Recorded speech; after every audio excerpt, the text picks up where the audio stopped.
नमस्कार, मैं नितिन कुमार। हमारे साथ आज समाजवादी पार्टी के पूर्व विधायक कप्तान सिंह जी हमारे साथ में हैं। हालांकि आप सभी लोग जानते होंगे कि 3 तारीख को चुनाव होना है, घाटमपुर का उपचुनाव होना है। हालांकि 7 विधानसभा उपचुनाव होने हैं। अब सवाल ये है कि क्या समाजवादी पार्टी एक सीट जो उनके पास जौनपुर की थी उसको हासिल करने के बाद क्या अन्य सीटों पर भी कब्जा करेगी, या किस तरीके का उनका तैयारी है, वो हम सीधे इनसे जानते हैं। सर, किस तरीके की तैयारी है और क्या मुद्दों को लेकर आप जनता के बीच में? जनता के मुद्दों के बारे में आपको पता है कि चाहे उत्तर प्रदेश की सरकार हो, चाहे दिल्ली की सरकार हो, विकास के नाम पर उन्होंने जो घोषणाएं की थी, आजकल विकास के नाम पर जो उत्तर प्रदेश की पूर्व सरकार अखिलेश यादव जी ने जो भी विकास कार्य किए थे, चाहे लखनऊ एक्सप्रेस वे हो, चाहे मेट्रो हो, चाहे आपके सड़क हो, सभी का उद्घाटन आज बस पत्थर लगाने का काम कर रहे हैं। इस सरकार के पास कोई नई योजनाएं नहीं। आज आप देख रहे होंगे क्राइम के नाम पर बलात्कार, रोज आप पे सुनते होंगे, इतना बलात्कार, कई गुना बलात्कार बढ़ गया। क्राइम का मामला आज ही आप देख रहे हैं, बगल में भद्रस गांव पड़ता है, एक गरीब परिवार का पप्पू वाजपेयी ब्राह्मण जुआ खेलने को लेकर पुलिस जुआ को लूटने गई और वो तब जुआ से भागा तो उसको गोली मार दी और हत्या कर दी वो गरीब परिवार के ब्राह्मण की। जी हालत है। जो विकास अखिलेश यादव जी ने किया, आज लोगों ने बीजेपी की और सपा की तुलना में अखिलेश यादव को सबसे आगे पाया और उत्तर प्रदेश की 7 सीटों पे उपचुनाव है, जिस पर 6 समाजवादी पार्टी लड़ रही है। लगभग सभी सीटों पे समाजवादी पार्टी विजयी होगी। लेकिन कारण क्या है? अखिलेश यादव जो मेन स्ट्रीम पर थे, मुख्य थे, वो निकल के सामने नहीं आए, जबकि मुख्यमंत्री योगी आदित्यनाथ 7 विधानसभाओं में अपनी रैलियां कर रहे थे। क्या वजह है? 2022 को लेकर कहीं अगर चुनाव में कुछ गड़बड़ी होती है तो जिसकी जिम्मेदारी जो नीचे के नेता हैं उन पर डाल दी जाए, क्या सोचते हैं? नहीं, उपचुनाव में आज तक कोई चुनाव हुआ, हम भी चुनाव 2 बार उपचुनाव लड़े। हमारा राष्ट्रीय अध्यक्ष, हमारे समाजवादी पार्टी पूर्व मुख्यमंत्री जी कभी उपचुनाव में रैलियां नहीं करते हैं। उनके कार्यकर्ता इतने मजबूत है, उनका संगठन इतना मजबूत है कि संगठन और कार्यकर्ताओं के बूते पे हम सभी 6 चुनाव जीतने का काम। तो योगी आदित्यनाथ को आप क्या मतलब कह रहे हैं कि वो भी तो एक मुख्यमंत्री हैं, मुख्यमंत्री के तौर पर 7 विधानसभाओं पर वो रैलियां कर रहे हैं। योगी आदित्यनाथ के बारे में आप पता है, उनका भाषण होता है कि ठोक दो।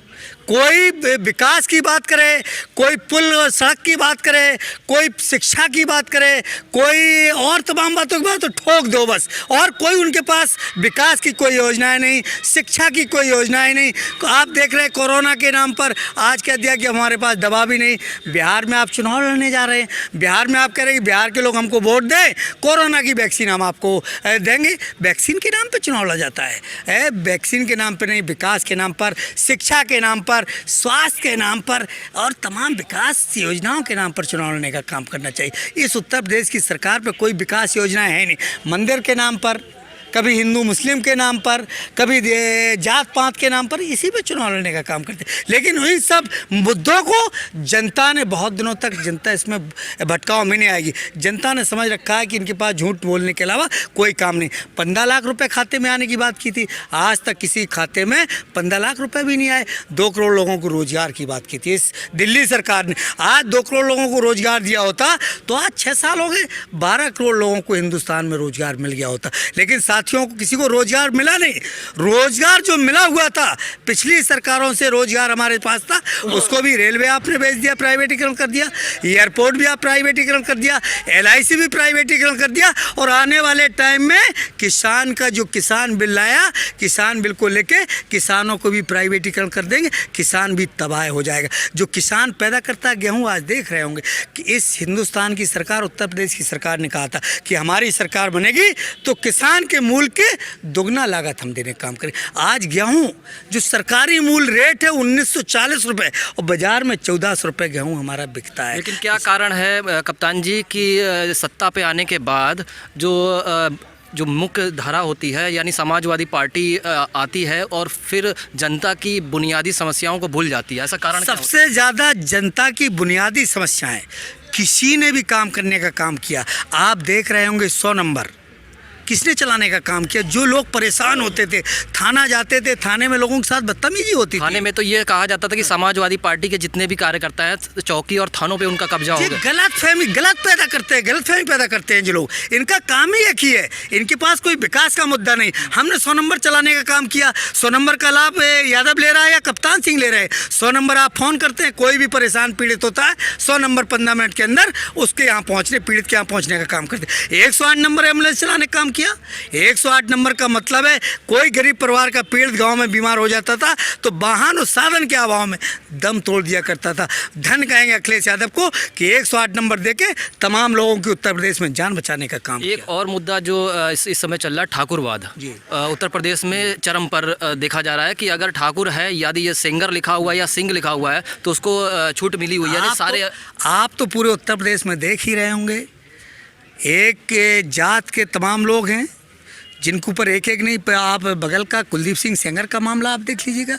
उत्तर प्रदेश की सरकार ने उसको 100% बचाने का काम किया, उसके चाचा को भी मार दिया, उसके परिवार के लोगों को मार दिया, एक्सटेंड कर दिया और उत्तर प्रदेश की सरकार ने 100% बचाने का काम किया।